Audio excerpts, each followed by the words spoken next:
Thanks for tuning in. Today we're going to talk about what to do if you sign your child up for an activity and it just doesn't work out. I know that sounds kind of specific, but it comes up a surprising amount with the parents I work with. As I see it, you have three choices. You can 1, suffer through it, 2, try to adapt the experience to meet your child's needs, or 3, drop out. So today we're going to talk about practical steps for making that decision. Before we jump in, if you're new here, I hope you'll subscribe to the channel. I'm Andrea Pollack, parenting educator and coach. All right, let's jump into it.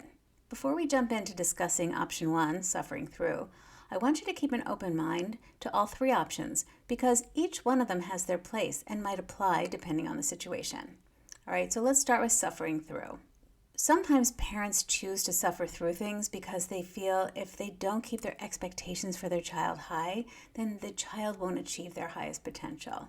And while that's true in the big picture, the highest potential is achieved through repeated small successful steps of growing that potential. So it might involve some struggle and discomfort, but that's different from suffering through something because it's severely unpleasant. So that's the first assessment you want to make. The assessment you want to make is whether it's just a case of trying something new or if it's something more. How big is the gap between where your child is able to perform and what is being asked of your child? When my son was about 4 years old, we joined a music class, and it was a new experience for him, and of course his first reaction was always no at that time. And I didn't force him to stay, but I invited him to sit on my lap and sit a little bit outside the circle and see how that felt.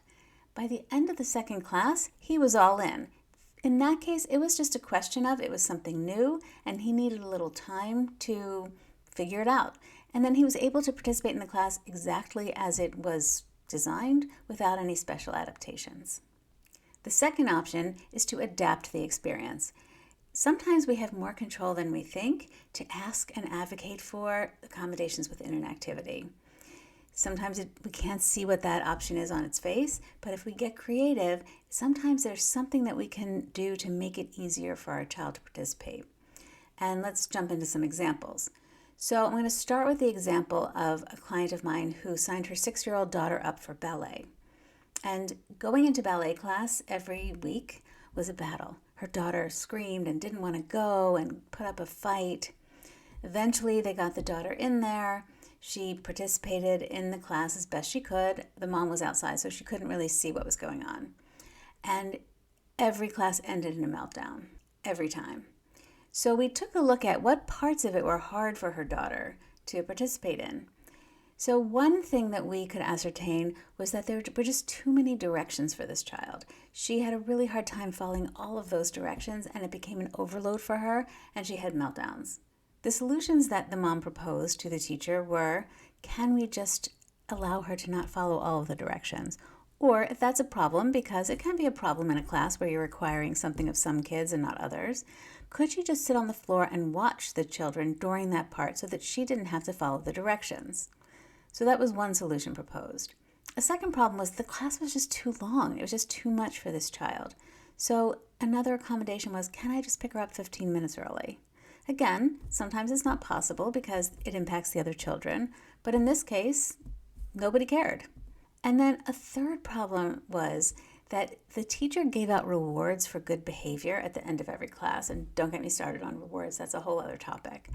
This child would never get one because she couldn't follow the directions, and so she felt terrible at the end. Of course she did. So I suggested to the mom, why don't you just give her a reward at the end of every class? When she comes out, it's not about her behavior, it was about trying, right? We want to reward the fact that she went in there and she tried and she did her best and she got a reward every time. So once those changes were made, this child was willing to go into class because the whole ballet class wasn't so problematic for her. So that's a great example of, can you ask for accommodations for your child? Now, sometimes parents are reluctant to ask because they don't want to overstep. But if you don't ask, you won't know, and they can just say no if it doesn't work. So it's worth trying because a lot of places are really willing to work with you because they want your child to succeed as well. So let's go on to option 3, which is quitting. Let's talk first about reasons why parents are afraid to quit. First, they already spent the money.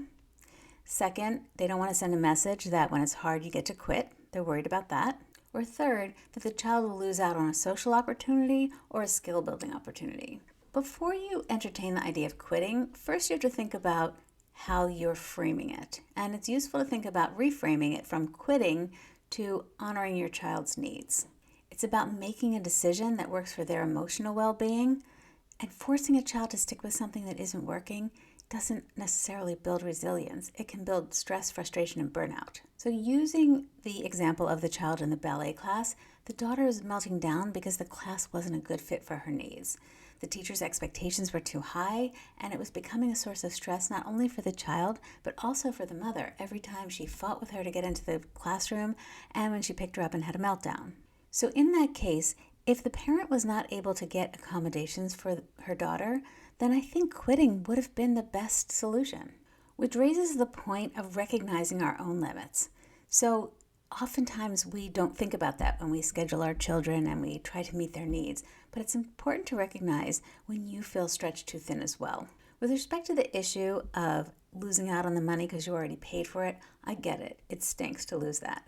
But you got to think of it in the bigger picture. Sometimes we're not aware that this is what's motivating us, but I want you to think about it this way.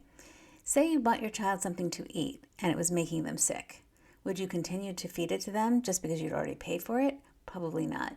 And this isn't too far off from that. I can think of a lot of things that we decided to do that I thought would be a good fit for my son, but that weren't, that we had to get partway through and give up on. Like the time I drove an hour and a half to an aquarium because he loves water and I thought it would be a great experience, and we lasted exactly 5 minutes. So 3 hours of driving for 5 minutes of being in the aquarium.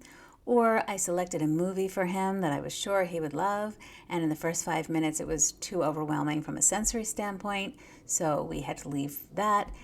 It happens. We do the best we can, and you know what? If we never select something that's a little bit too far outside of our children's comfort zones, then we're probably not challenging them enough. So to sum it up, 3 practical steps to making a decision about whether it's okay to drop out of an activity. 1, you can suffer through it, which might be okay. If it's just outside your child's comfort zone, it's just a question of allowing them to get used to it for a little bit. 2, ask for accommodations. Maybe we can adjust the activity to make it something that your child can succeed at and enjoy. Or 3rd, if that's not possible, if the accommodations can't be made and it's just a struggle and stressful, then it's okay to consider quitting. So I hope you found this helpful. And if you're interested, if you think you might be interested in working with a coach, I'll leave my contact information down below. And I'll see you in the next one.